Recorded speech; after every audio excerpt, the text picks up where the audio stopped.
Her mother's family, the Arlingtons, still own the Commonwealth Courier, though they are in the process of trying to offload it for cash. Everyone's job is at risk, so Leslie's extended family can maintain their lavish lifestyles, but Leslie gets no special treatment. At best, most of the other employees try to hide their resentment toward her. After all, it isn't Leslie's fault that her family is made up of mostly dilettantes and miscreants. Olive Pointer has been hazing Leslie since she arrived at the paper. Leslie imagines that this is the way Olive might have once tortured a new sorority pledge at Tri Delta. Leslie pokes her head into Olive's office. "Enter," Olive says. "I brought you a present," Leslie says. She drops the big stuffed toy onto Olive's pristine desk. Olive stands up and steps back. "What is this?" "It's a marshmallow plush." Leslie plunks down in one of the guest chairs. "Do you know who invented marshmallow fluff?" "I'm sure you're going to tell me," Olive says.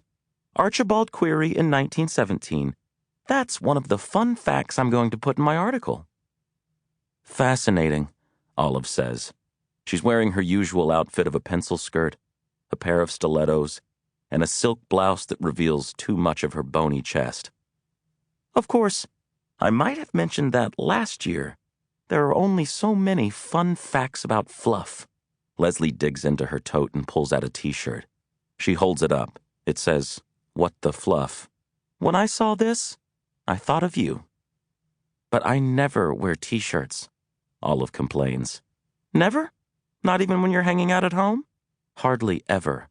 "Well, it's the sentiment I liked. It has a certain insouciance." Leslie continues to dig into her tote until she retrieves 3 clay figurine marshmallow men and puts them on Olive's desk. "See no evil, hear no evil, speak no evil. Get it?"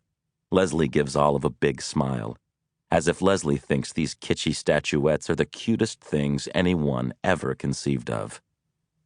"You shouldn't have," Olive says. "If you can't go to the festivals, the least I can do is bring the festivals to you." Olive's office is immaculate. Her desk is glass, her credenza is stainless steel, and there is nothing anywhere except for an étagère in the corner that holds glass pumpkins, bobbleheads, hideous statues, ashtrays, snow globes, and refrigerator magnets, all courtesy of Leslie. There isn't enough room for Mr. Marshfellow, so Olive puts him on an empty guest chair. "I don't want you spending your money on me," Olive says. "I'm happy to. After all, Leslie is in Arlington. She could buy these trinkets from now until the day she dies, and it wouldn't make a dent in her trust fund."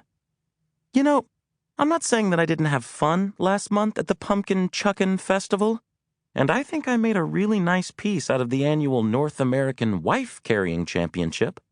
I've covered every charity ball in the last year, and it's not that I feel these things are trivial. I would never say anything like that. But I was hoping my next assignment would be something I could sink my teeth into." Leslie takes out a tin and puts it on Olive's desk. Leslie has been trying to find the last straw, the thing that will make Olive throw up her hands and beg Leslie to stop giving her these tacky treasures. The two of them are at a standoff. Olive won't admit that this detritus drives her mad, and Leslie is going to continue to bombard Olive with junk until she gives Leslie a decent story to write. Olive moves toward the desk warily and opens the tin as if there might be a bomb in it. "It's chocolate fluffernutter bread pudding," Leslie says. "Guaranteed to put you into a diabetic coma." Olive looks into the tin. "I think I'm going to be sick." She sits down heavily, which must be hard for such a skinny woman. "Look, if you promise to take that revolting stuffed thing away, I promise I'll find you a juicy assignment. That would be great." Leslie picks up the marshmallow, leaves, and takes him to her own desk. She puts him in an empty chair and sits down to write a kick-ass article about the Fluff Festival. Chapter 2. The stompin' ground isn't exactly one of Nashville's hot spots. It's squeezed into a corner of a strip mall and isn't what anyone would call picturesque. But Patton King